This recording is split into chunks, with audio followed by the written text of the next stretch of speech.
Welcome to No Apologies. I'm Dana Lash. Here's the latest from Afghanistan. The Kabul airport has been rocked by further explosions. Two bombings earlier today, one outside Abbey Gate, Kabul's at the Hamid Karzai International Airport, one outside the Abbey Gate and another outside the nearby Baron Hotel. That was a car bomb. And so far, the fatalities are 12 service members dead, 15 injured, and a total of, and this is still increasing, 43 fatalities. And 130 people injured. Now, U.S. officials indicated that the attack set off a firefight at Abbey Gate, where our Marines apparently responded with gunfire. There were several thousand. That number fluctuates to anywhere between 2 to 5. And it was also full, the area of some Americans who were potentially seeking access to the airport. Now, that second explosion, as I said, as I was telling you, outside of the Baron Hotel, that was apparently a car bomb. Statement from Pentagon spokesperson John Kirby said this, quote, "We can confirm that a number of U.S. servicemen were killed in today's complex attack at Kabul airport. A number of others are being treated for wounds, and we also know a number of Afghans fell victim to this heinous attack. Our thoughts and prayers go out to loved ones and teammates of all those killed," end quote. It's a shame that more thought wasn't given into making an orderly and safe exit from Afghanistan. It's not complex. You had the Taliban that set up one checkpoint, which provided a bottleneck, and then another checkpoint at the gate. So you had all of these people who were sitting ducks. And now we are, dealing with the, quite literally, this could be one of the biggest hostage crises in American history playing out before us. Thousands of Americans trapped inside of Afghanistan. With the Taliban, the official government in Kabul, we have no leverage. And we've got terrorist actors. We told you about ISIS-K, or Daesh Khorasan, pouring into Kabul. They've been fighting Taliban all around Afghanistan, most recently in Jalalabad. And by the way, ISIS-K is apparently even more extreme. Look, let's be clear. Every one of these terrorist factions is all part of the same dog. But ISIS-K, and it's important to understand this difference, because not understanding this difference and wallowing in ignorance is what gets people killed, and it's what contributed to 12 dead service members today. ISIS-K and Taliban are sworn enemies, and they've been fighting during killing season all over Afghanistan. In fact, some ISIS-K turned themselves into Taliban after losing most recently in Jalalabad. They think Taliban are too moderate, and a lot of ISIS-K are made up of disaffected Taliban. So it's important to understand this so that you can You can anticipate, and you can plan your maneuvers, and you can respond. So, like I said, they think Taliban are kind of apostates because they don't apply the Islamic law. They're not terroristy enough. They're not dogmatic enough about it. So all this means that we have an incredibly volatile situation. We have predictably firefights. We have a suicide bombing that now, and that number it is expected to, might increase. Everything is so fluid right now. And like I said, 43 confirmed so far fatalities, 130 injured. Now, these numbers are changing. The toll could rise. And it's because we dropped the stake in the dirt on this exit plan, which is to say we didn't really have an exit plan, and we still really don't.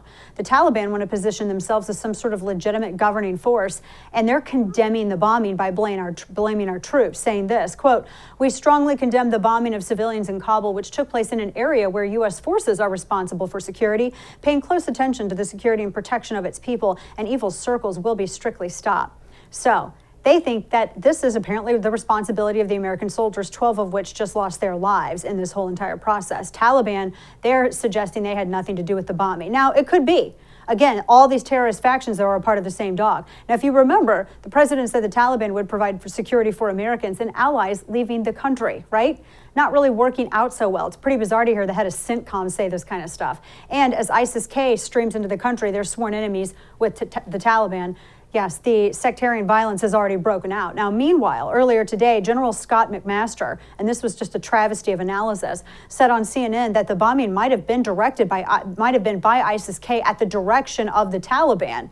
And sidebar to this is Military Inc. talking here, by the way. This is the military-industrial complex trying to necessitate a situation that would demand U.S. involvement in perpetuity. But it also goes against everything that we know about ISIS-K and the Taliban, all the intel that we've developed over them since the creation of ISIS-K in 2015. They don't work together. So it really does feel like our leaders are clueless in a way. And now we have chaos, pure chaos. And again, the question has to be asked over and over. We know how it happened, but why? That's the bigger question. Why did this administration not get ahead of this exit by evacuating our people long ago? CBS Evening News asked the same question from a top U.S. diplomat who insists that everyone was warned, but wants us to somehow believe that Americans just weren't up for leaving, apparently too committed to have a summer vacay and the hellscape that is Afghanistan. which is pretty despicable. Watch. The question has been raised, why didn't the U.S. get out Americans and our Afghani friends before the Taliban were able to take control of Kabul? You warned about this in a cable. Were you ignored?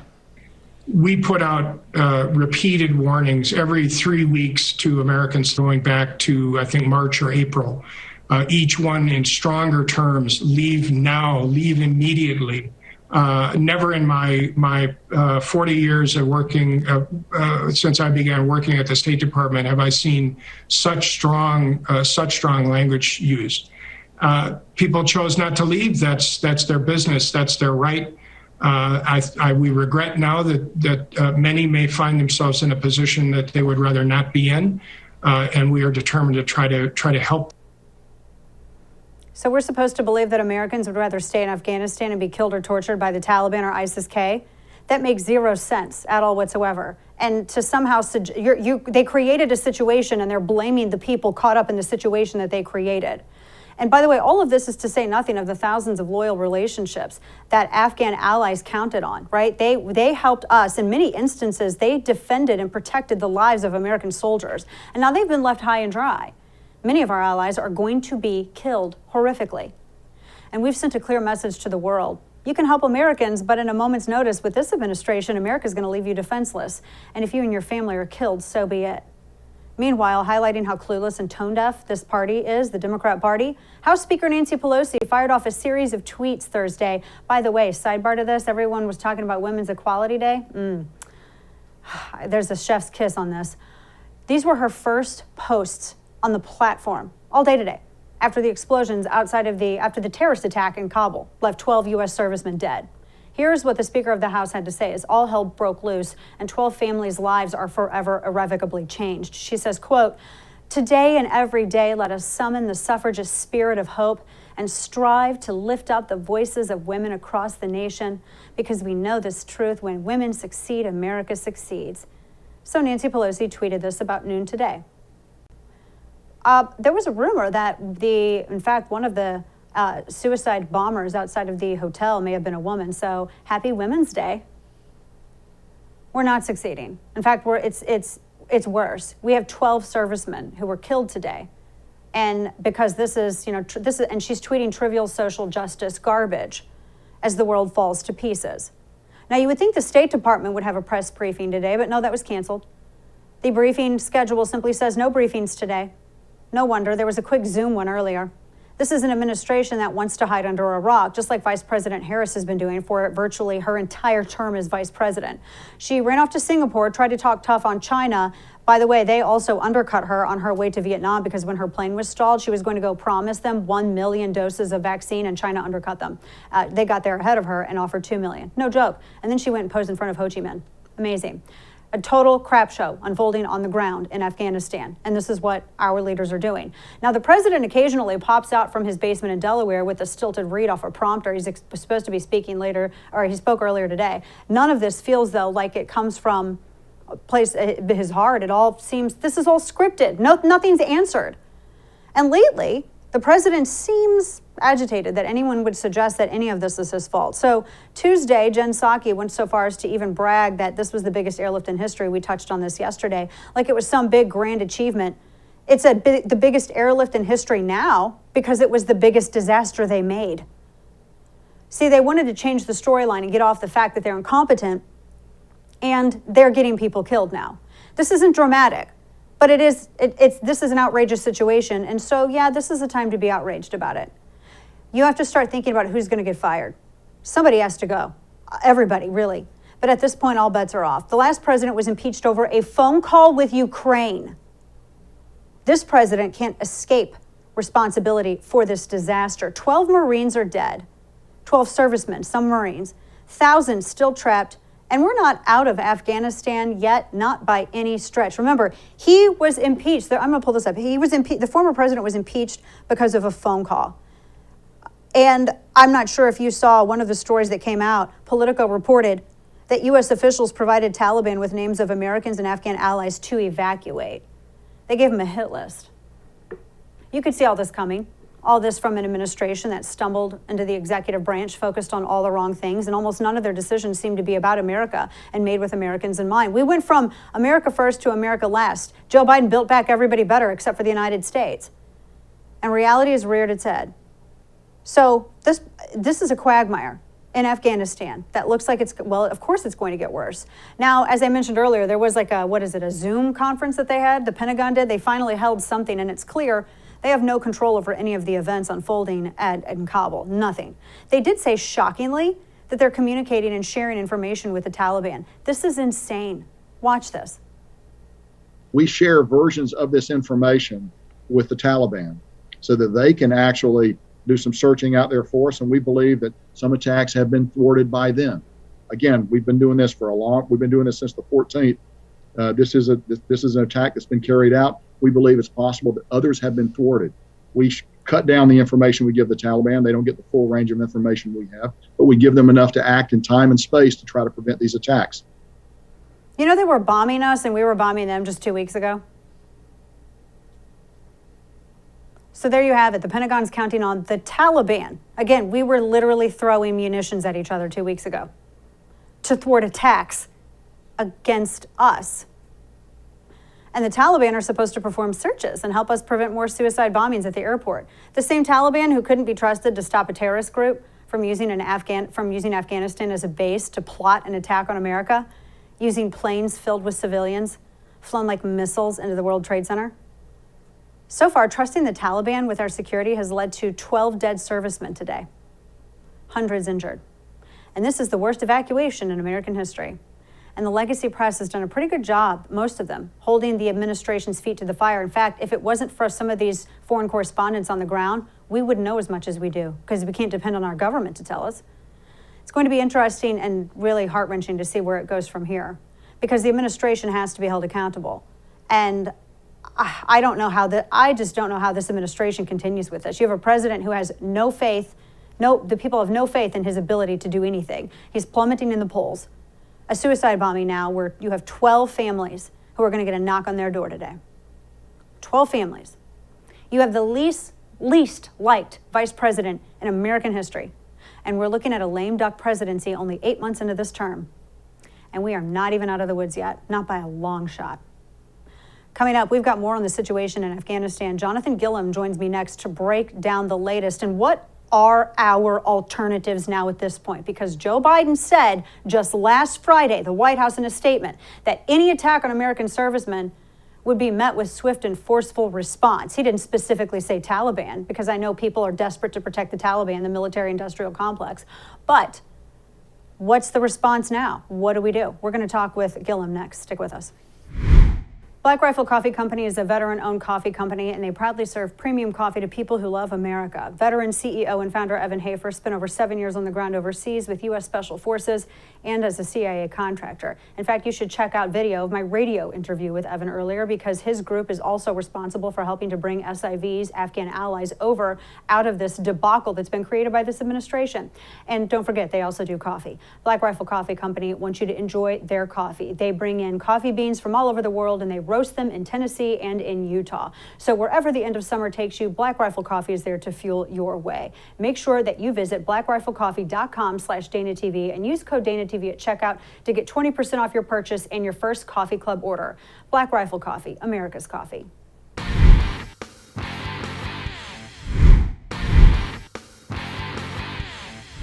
The situation in Afghanistan is changing really quickly. Casualty numbers, fatalities still rolling in. So are we pretty much done with the drawdown? It seems like, or the evacuation, it seems like now it's just get out of Dodge. What a mess. Navy SEAL, FBI Special Agent, and Federal Air Marshal Jonathan T. Gilliam joins us now to discuss. Jonathan, appreciate your service, and I know that this is a rough time for anyone who has served and understands the ground. I got to get your reaction to just the awfulness that has taken place now so far. We have 12 servicemen now, 15 injured. I know that number will probably fluctuate even. It's sad because I know it was going to be a rough exit, but it still didn't have to be like this. Your thoughts?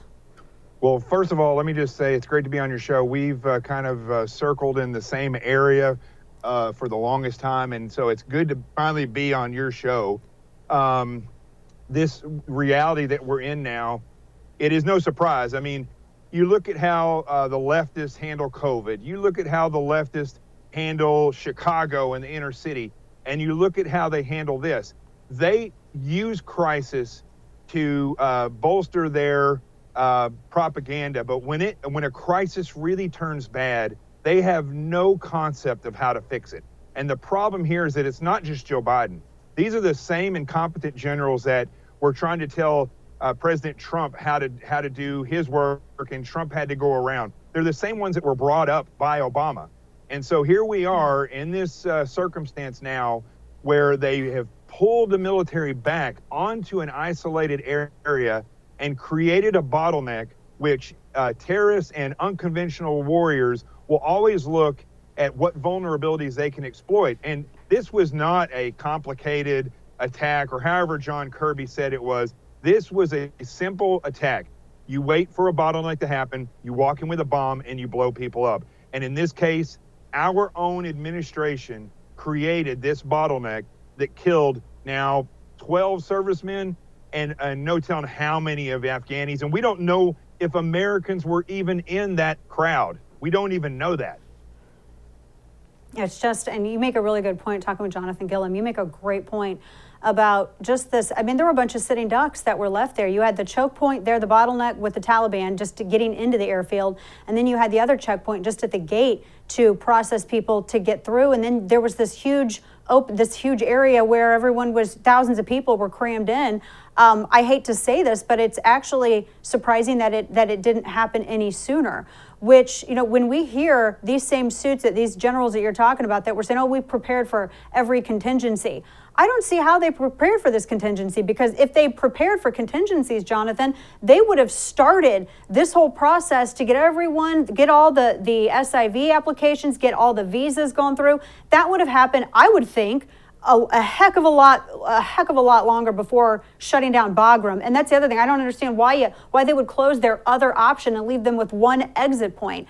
It's just a disaster. So how do we fix it? What really is the alternative? What's the option here? Where's our leverage, if we have any? Get rid of this administration and everybody at the top of government. I mean, ultimately, that's what's going to fix this. And I know that people want me. I've had this question posed to me. They want me to say something about military, but here's the reality, Dana. The American people have to get up off their couch, stop being angry on social media, and start standing together. I've taken an oath 4 times to support and defend this Constitution. 99.99% of all Americans have never taken that oath, and they need to step up and stand up and say, I will support and defend the Constitution. When they start doing that, then you're going to start to see things change, because together we'll put pressure in the right place. As far as Afghanistan goes, this is how stupid these people are up there in the Pentagon and in Washington, D.C.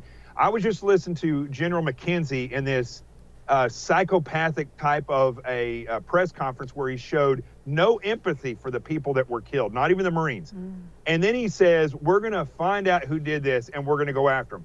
So General McKenzie is telling us that we're pulling all of our troops out because we have no reason to be there anymore. However, when we find out who just killed our servicemen, we're going to go after them full force. You see, nothing that they say makes sense at all. And we have to realize this as a nation and remember that we are the ones who hold the power. We are the ones who have to insist that these people are gone. And it has to start happening soon, or else there is nothing that we can do. Yeah, I mean, the images and some of this coming out from this attack, and of course now we're told that there's just hundreds of ISIS-K that are surrounding the airfield, and the car bomb, obviously, increased chances of car bombs occurring. That's up. I was reading reports where they were apparently even trying to shoot at the planes that were taking off of the airfield there in Kabul. I can't even imagine. I mean, that would be just as disastrous, if not more, actually, than what we just saw earlier today. I hate to say it. Your thoughts? It can happen. We gave Afghanistan, or the Taliban, all of the equipment that we were supposed to leave there for some reason, that we thought the Afghanistan army or military was just going to take this stuff and fight the Taliban. They immediately retreated. The Taliban has all that stuff. And included in that are surface-to-air missiles that can blow a plane out of the sky. you have to remember that this ISIS-K that they're calling it are people who were the Taliban, and they thought the Taliban wasn't violent enough. The Taliban came out of Al-Qaeda. There's no difference here than a serial killer competing for territory with another serial killer. That's all these people are. And if they shoot a plane down, you're going to be looking at upwards of 400 people dead at one time. So this could very easily happen. This is not over with. There are going to be repeated attacks, and I can guarantee you now that we gave names of people to the Taliban in an effort to get them out. So now they have a list of these people that we're never going to truly know the amount of people. We gave them a hit list. We gave them a hit list.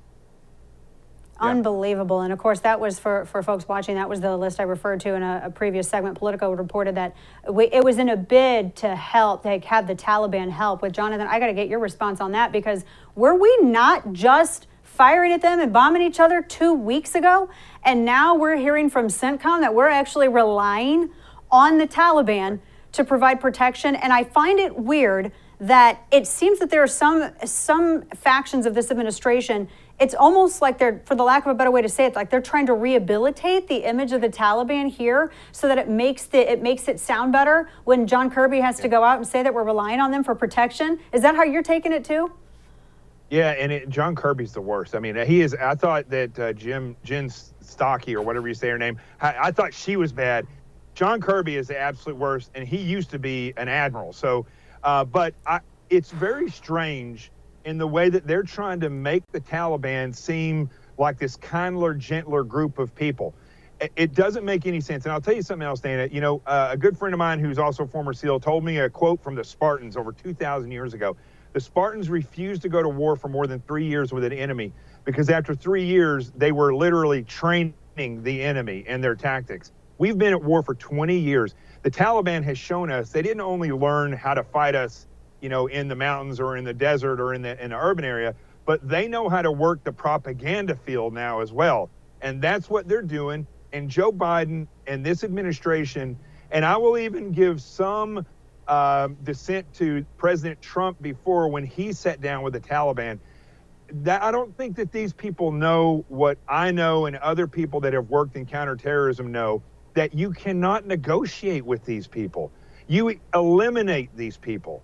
It's no different than termites.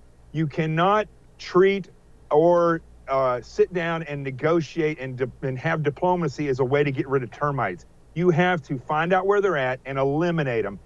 And we've never done that. And I think we are reaping the benefit, not the benefits, but they're reaping the benefits of that now. We're reaping the repercussions of that now. Yeah. One last question for you, talking with Jonathan Gilliam. We appreciate your time and your service today for sure. It was Kirby and also I'm trying to think, just Jake Sullivan and a number of these, you know, a number of the same DOD Pentagon heads that have been going out here for the past several days, giving us these no answers, just, you know, some platitudes and rhetoric about all this, not even being able to confirm how many Americans, how many citizens, and then how many assets, like our special immigrants, et cetera, that are over there. If they're, because they're wanting to be out by the 31st, but then they said, you know, if there's people that are left over there, they'll try to work to get those out. Oh, I don't think that's happening. It feels at this moment that anyone who is not able to dodge through ISIS-K and Taliban to get to the airfield at this time, if they're lucky enough to get in and not get blown up on the way, I don't see how they're ever going to get out. Your final thoughts on that? Look, you can't tell cancer when you're going to be done treating it, right? Well, it's the same thing here. You can say that we're going to be out of there by this point in this time, but it makes no sense because you haven't heard Americans, complaining and insisting that we leave immediately and not worry about these people. I think what we're seeing here, Dana, is psychopaths and narcissists on a clinical level of all over the top of politics. And I'm not just talking about the Democrat Party. The Republican Party has their share as well. But the difference is the Republican psychopaths and narcissists that I've seen, they're playing a game, whereas the left, they are trying their hardest to gain power. And what we're seeing is people who have no empathy. They have no real plan. They just say, we're going to get out of here and that's it. And they don't see the repercussions and they don't feel it. So I don't think that we're going to be able to get all these people out of there. I think, well, you're showing a video right there of people holding on to a plane when people are that desperate to get out and they know what's coming. And administration of the world's greatest superpower, that their intel is not telling them that this is going to occur. I mean, what hope do we have in trying to fix this situation? It's sad. I hope when Jen Psaki next brags about the biggest airlift in history, she doesn't forget to count the people stuck in the wheel wells. Jonathan Gilliam, appreciate you. Dana, one thing about that airlift, we don't know the real numbers. We don't know who got on those planes. We have no clue. So Jen Psaki can say whatever she wants. We, the people, have no clue about what reality that they're talking about. That's true. That's a great point. Jonathan Gilliam, my friend, always good to see you. I'm so glad you finally made it on. We have to have you back again, and love hearing your perspective. Thank you. Thank you for more than one thing. Thank you. Thank you, Dana. All right, coming up, folks, we've got more on what is now the deadliest day for U.S. troops in a decade. Congressman Mike Johnson, he's also House Subcommittee Armed Services. He's going to be joining us next. Keep it here.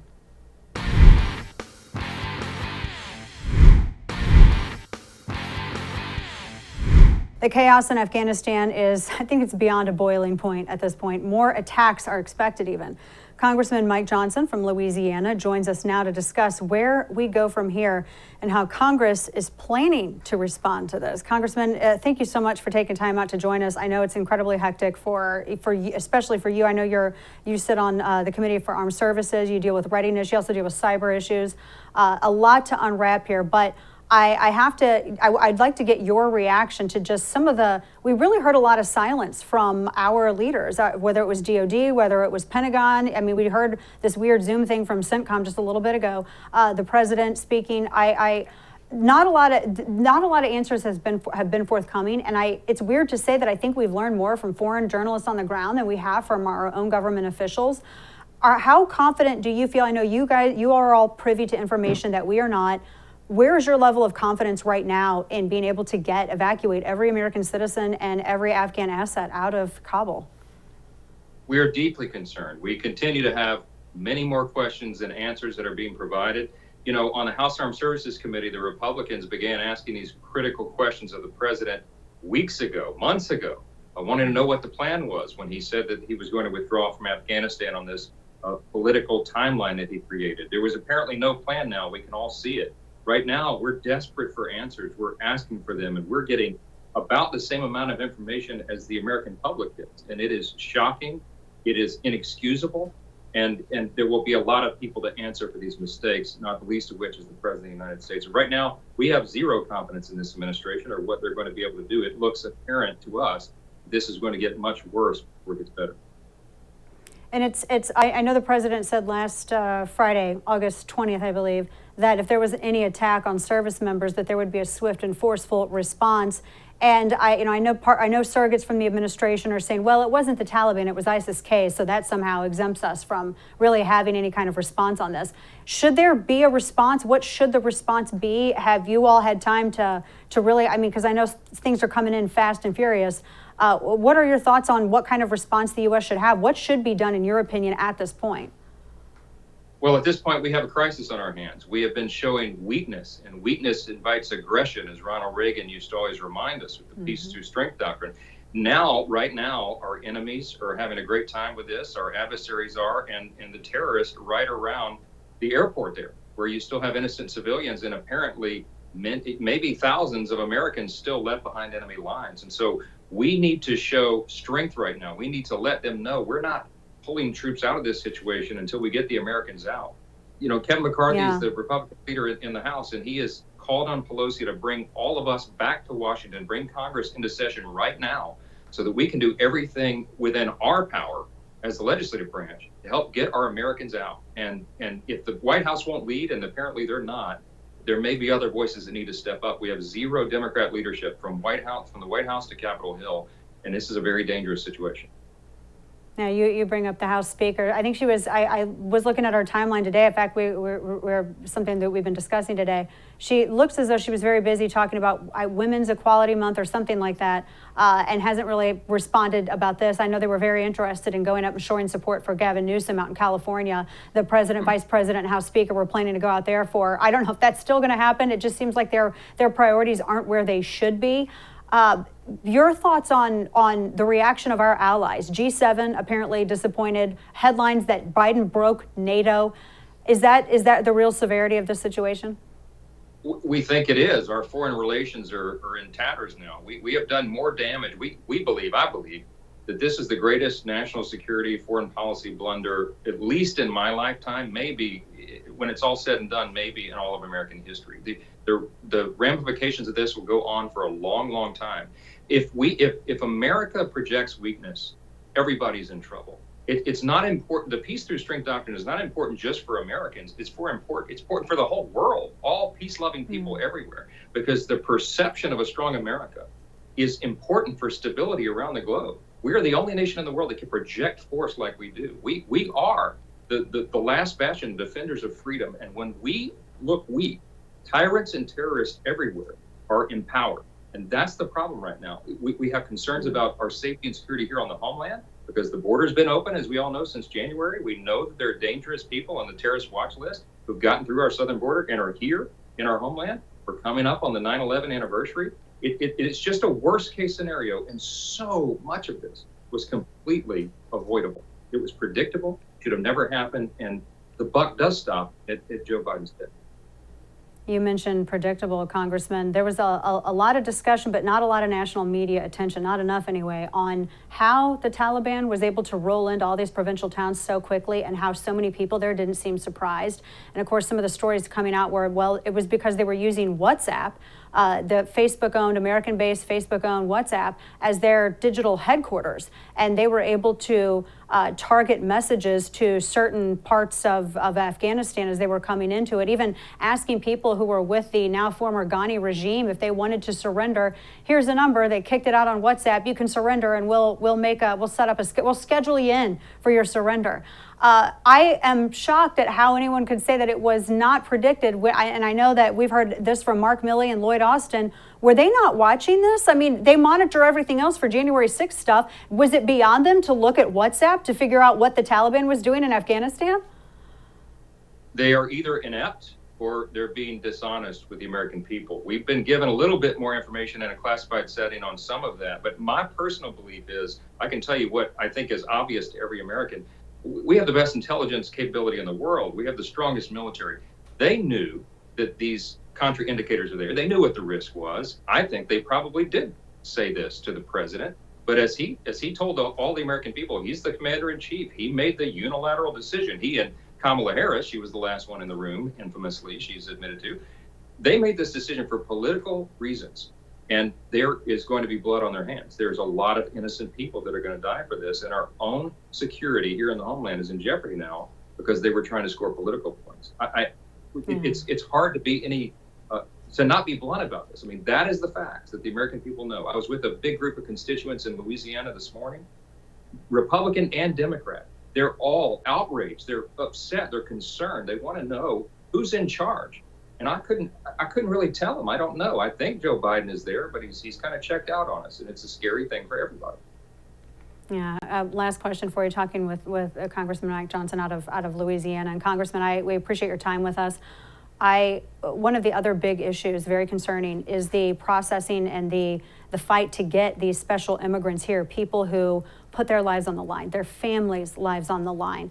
I have friends who served in Afghanistan they had their lives defended by these Afghan assets, people who actually drew guns and were shooting at other terrorist factions. A friend of mine, Marcus Luttrell, famously went through this.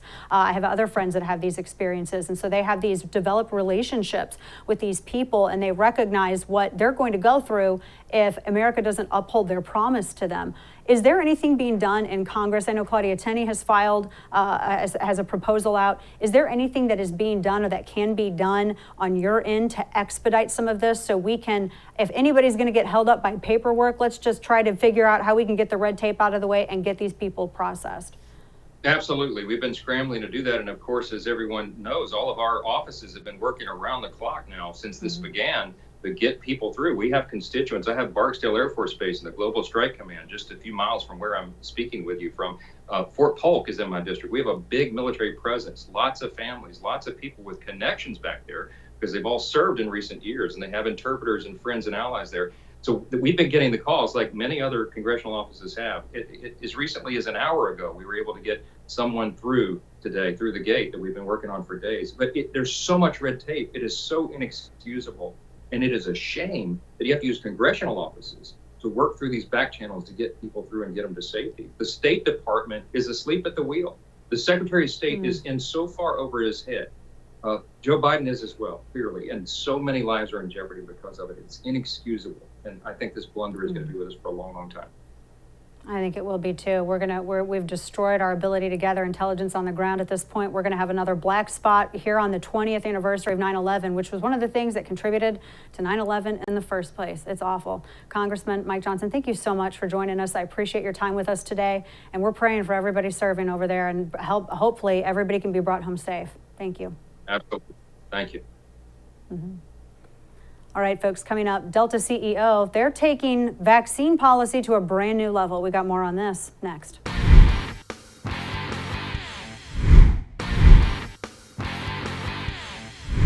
Well, the most ironic and unfortunately named airline in the world at the moment, Delta Airlines, they've decided to join the wave of corporate coercion by charging their employees a higher premium if they don't get the government-mandated coronavirus vaccine. Delta Airlines, well, is really government mandated. Delta Airlines CEO Ed Bastian let his employees know Wednesday that they won't be getting a raise for flying during a pandemic, but instead will face monthly increases on their health insurance premiums. Watch. And we've already gotten up to 75% of our population, the Delta employees, fully inoculated at this point. But we also know that's not good enough. And with the news of the FDA final authorization for the vaccine being approved, it gives us the opportunity now to go to that next step and provide more stringent requirements on those people that have not been vaccinated. And there's a few things we're going to do. First and foremost, masking works. We're going to make certain that any unvaccinated employee is wearing a mask at all times in our operations, particularly when indoor settings. Secondly, we're going to enforce weekly testing of employees. So starting in 2 weeks, every employee that's not vaccinated is going to have to submit to a test to confirm that that person is not infected. And third, and I think very importantly, starting November the 1st, we're going to implement an insurance surcharge such that if you're not vaccinated at that point, we're going to add a $200 monthly premium surcharge onto your health insurance costs, because this is not just costing lives, this is costing us financial resources as well. Geez, follow the science, but not. So if 2021 couldn't get more depressing, I'm noticing there's some conservatives that think these coercive tactics by companies, it's a great idea. I'm not one of them. I mean, I believe in company rights, but I also believe in science. We're blithely doing very authoritarian things, and it seems to me that we're not giving these policies any thought, because I know everyone wants to clout chase and be first. So I thought maybe we should challenge this thinking and these knee-jerk clout-chasing reactions to just go along with every new idea that a so-called private company has in regards to mandates and coercive policies, like Delta's. Now, the argument from Delta is that because coronavirus hospital patients can drive up large medical bills, unvaxxed employees should have to pay more in health insurance premiums to offset costs.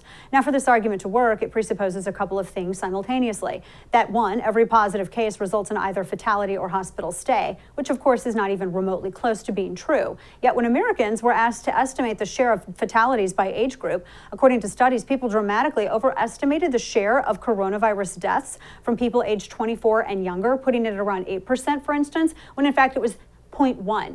Yeah, 0.1. So there's a lot of examination on this. You should check out my Substack. And furthermore, it's well established that the coronavirus is a much higher threat to those who are older and have other comorbidities. I mean, we know this, right? So is Delta Airlines taking this very relevant fact into consideration? Apparently not. And the main reason for these misperceptions about who is and isn't affected by the virus is because the media is in love with panic porn, and Americans are getting a very warped sense of this pandemic.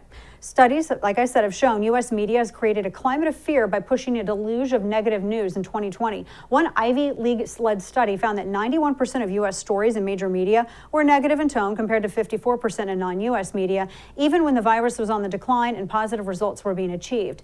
Data is not driving decisions of corporations like Delta. Mania is. Now, I get that people on the left are emotionally led and prone to hysterics, but conservatives shouldn't follow. We either follow the science or we don't. And becoming hysterical and ignoring data doesn't protect people. It gets more of them killed.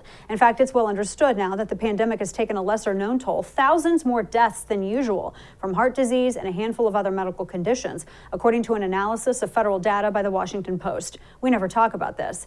Getting to COVID zero is apparently all CEOs like Delta's Ed Bastian. It's all they can think about. Yet, one analysis suggests that in five hard-hit states in New York City, there were 8,300 more fatalities from heart problems than would have been typical in March, April, and May, which is about a 27% increase over historical averages. And there's a second fallacy fueling Delta's draconian policy of raising premiums for unvaccinated employees, and that is the second point, that this somehow prevents transmission, that vaccines prevent transmission.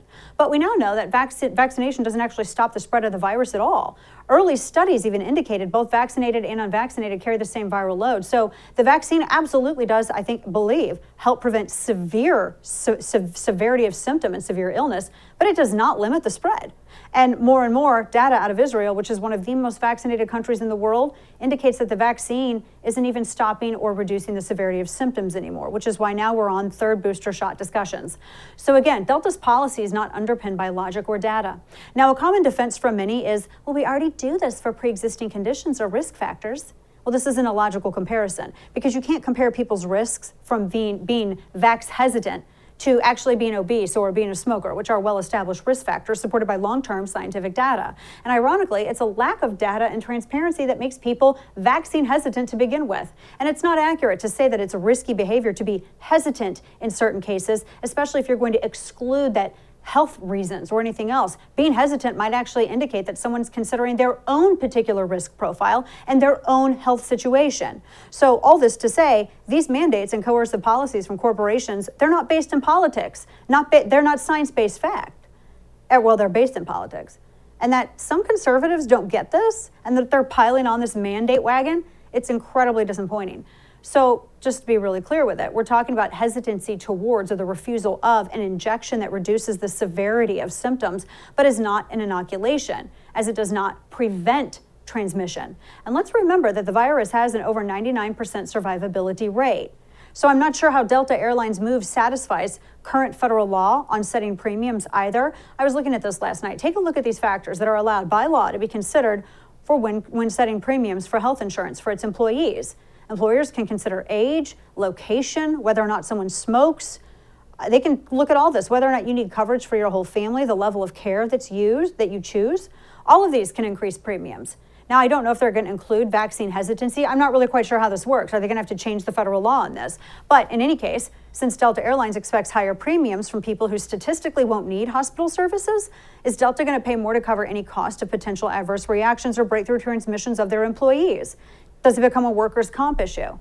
It's really difficult to persuade people to take a new vaccine while also shielding vaccine manufacturers from any potential liability from said vaccines.